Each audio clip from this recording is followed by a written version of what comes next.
How about first? You want to just name the people who got cut? We're down to 85. It kind of just happened before we went on air or Well, streaming. yeah. So, right now, well, I mean, while we were coming on air, it was Michael Bandy, the receiver, number 36 from SD or from USD. He got cut. He was, I mean, he had made some plays during training camp. Not a bad player. It's just that the Chargers are so loaded at receiver. It's not even funny. They have a lot of big decisions coming up. But the big news was Alex Kessman, the kicker, was released. He was from Pitt, rookie, could kick him from 50, but I mean, he just didn't have a good showing during training camp. And Lachlan, Lakeland, I think. Lakeland, my bad.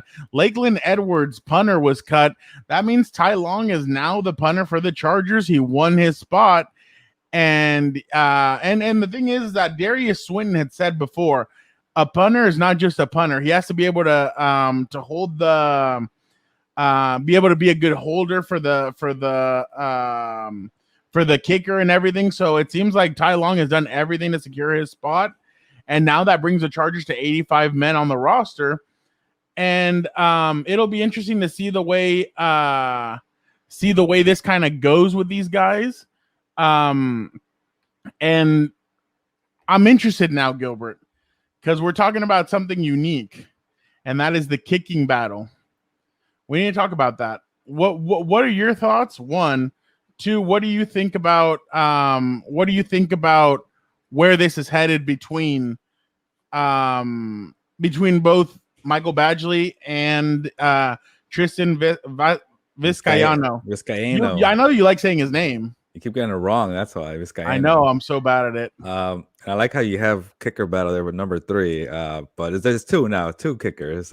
Well, yeah, but we're going backwards here.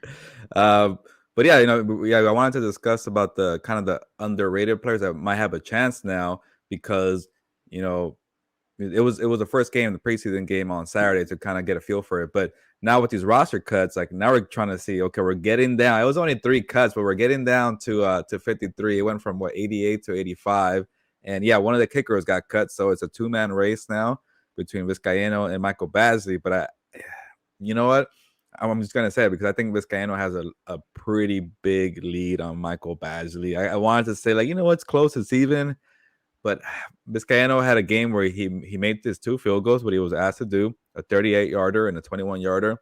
I know that he went first, but maybe that doesn't mean anything because Michael Badgley could probably go first for a game against the 49ers on Sunday. But he's been consistent. He has power in his for his leg strength. Kickoff, he's doing great. So I think right now Vizcaino has a good lead. Michael Badgley has some catching up to do, and it's not looking good for him right now. Yeah, I know. And honestly, where it got me, Gilbert, was when Darius Swinton said, excuse me, that he wanted his kicker to kick off too. He doesn't want the punter doing that. So that's where I kind of thought Vizcaino has that leg. He kicks it into the end zone every single time. I don't think the Chargers want, I mean, not that they don't want, but last year Michael Badgley wasn't kicking off. It was Ty Long because Badgley doesn't have the leg for it. So it's going to be interesting to see the way this is going, but everything points to Vizcaino winning the job. And I wouldn't be surprised if even before that third game, well, no, they'll probably go all the way till the end. But probably. I just think Vizcaino has such a lead on Badgley. Like it just hasn't been. He hasn't been money in a sense. I mean, he hasn't made any. He misses short field goals, long field goals. Like I don't know. It's just been kind of all over the place for him. And after 3 seasons with the team, it might be coming to an end. I'm very surprised that I'm surprised about Vizcaino, honestly.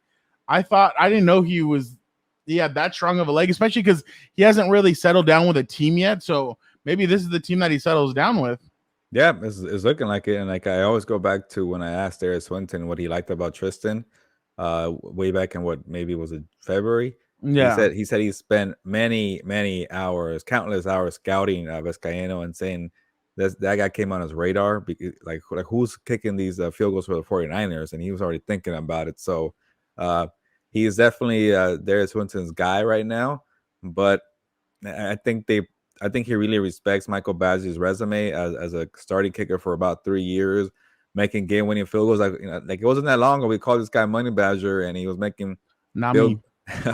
I guess he was making field goals though. Game-winning field goals for a couple years. You know, but it's weird. The Michael Badger. I know it's not over yet. I shouldn't start counting him out, but 2019 wasn't that great because he missed the first 8 games with a groin injury, and then last year he was just inconsistent. Really shaky. So it could really be only one good year for him so far. Yeah, and the thing is that last year, I mean, I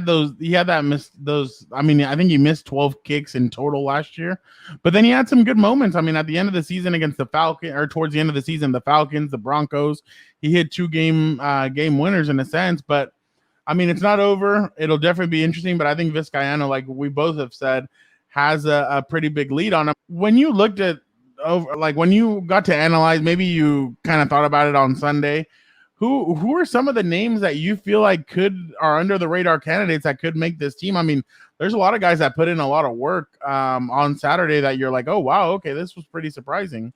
Yeah, no, yeah. As we're getting closer to the race for 53, these battles are gonna get really heated. And I might take a good one from you, Fernando, to list of players that have a. You always do. I know, whatever. I'm going first, but players who are long shots who are now making a push to maybe be a decent shot of making this roster.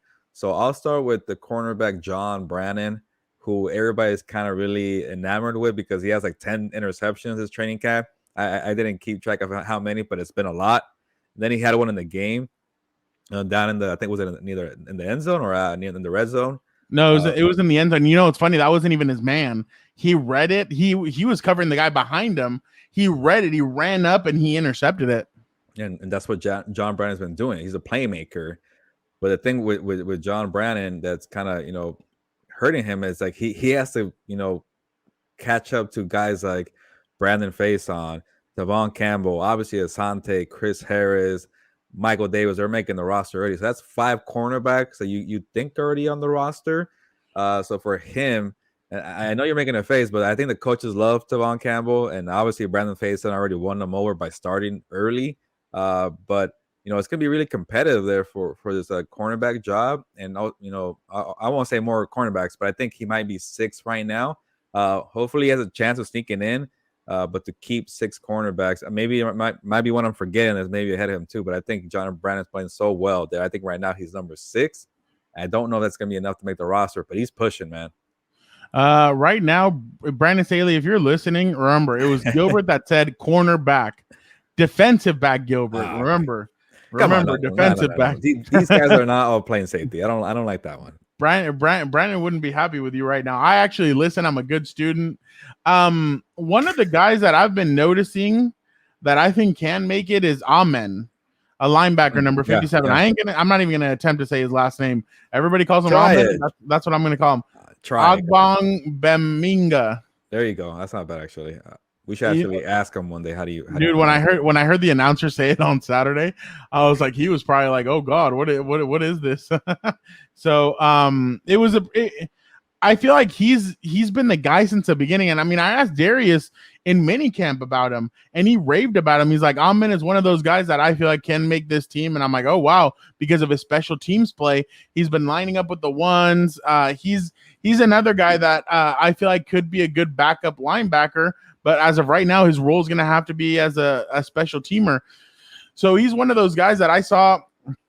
I was watching a little bit of him, and he plays with instincts. He was good. People couldn't believe that he went undrafted from, I think it was Oklahoma State. People couldn't believe that he didn't get drafted. So I was surprised as well. So definitely he's one of those guys that I have on the radar. One other quick guy, one other mention is Kemon Hall. He's a defensive back as well. But Kemon's been on, I've been noticing, Gilbert, he's been on the first team for kickoff, for punt, and for some other stuff. So Kemon must really be making an impact on the Chargers if he's doing all that when it comes to special teams. He's making an impact with the team. So maybe that's going to be the difference between John Brannan or Kemon Hall is who's going to play better on special teams. I was going through I'm gonna plug my story. I have a depth chart on the Orange County Register where I kind of predict how the depth chart's going to look for the regular season, and I was trying to look to see how many cornerbacks I had there ahead of John Brannan, and one that I forgot, Ryan Smith. So he's actually 7th. Ryan Smith's going to make the roster because of what he does on special teams, and he hasn't been playing because he's hurt. But he's a gunner. Yeah, he's number 6 right now. So technically, if we're going cornerbacks, if we're going off of that, John Brand's number 7, and then Keenan Hall, who's also playing great, might be 8. So it's gonna be tough for these two guys. Maybe Keenan Hall's playing in place of where Ryan Smith is gonna be when he comes back. Maybe Perhaps. That's it. Man, you're probably right there. We kind of been forgetting that because he hasn't played at all. Yeah. Real quick though, Gilbert, I think what got intensified on Saturday, and I don't feel like a lot of people know this, that running back battle got a little bit more serious on Saturday. Justin Jackson goes out with an injury, groin. Gilbert, groins take 4 to 6 weeks sometimes, depending on the severity. Justin Jackson could start the season on the IR, and the Chargers could end up keeping big boy Darius Bradwell on the roster. We spoke to him after the game, and he said that he felt like it was embarrassing coming in last year at the weight that he did. He worked his tail off, and he pointed to something that Austin Eckler told them. He said, he told us last year, I didn't make this team as a running back. I made it as a gunner. I was impressive on special teams. You have to do more if you want to make this roster. So Bradwell said that a lot of the guys took that seriously, a lot of the running backs, and said, okay, we need to do more to make this team. And I think he had a big tackle, didn't he, Gilbert?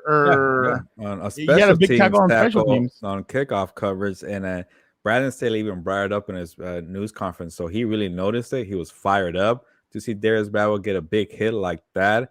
And then to kind of be a spark on offense for that big touchdown, drive they had. It was Larry Roundtree who got it going with the 25-yarder on 4th down, but then he came in with a 12-yard run, and then he ended it with a 1-yard touchdown run. So there's Bradwell did a lot of things right. He spoke to us after the game, so he obviously was one of the stars of the game. But Bradwell, it's kind of like John Brannan as well, and Keenan Hall. He is facing an uphill battle because Austin Eckler, Justin Jackson, Larry Roundtree, Joshua Kelly. Can Darius Bradwell really surpass one of these 4 to make the roster for the 3-man?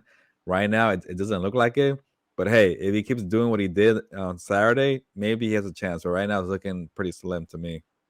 Yeah, my argument was just that if for some reason Justin Jackson's going to be out for a while, that's true, then Darius could make the roster. They could keep him until it's time to let him go, or they could decide, hey, Justin Jackson. I mean, and honestly, Justin Jackson's played well. I remember there was a good a pass near the end zone on that 20-play drive where he did the Alvin Kamara halfback angle, like he came out of the backfield and then cut in, and he actually put a move on the defender, and he was able to gain about 10 yards on that reception. So Justin Jackson seems like it seems like a lot of these running backs are fitting these roles pretty well.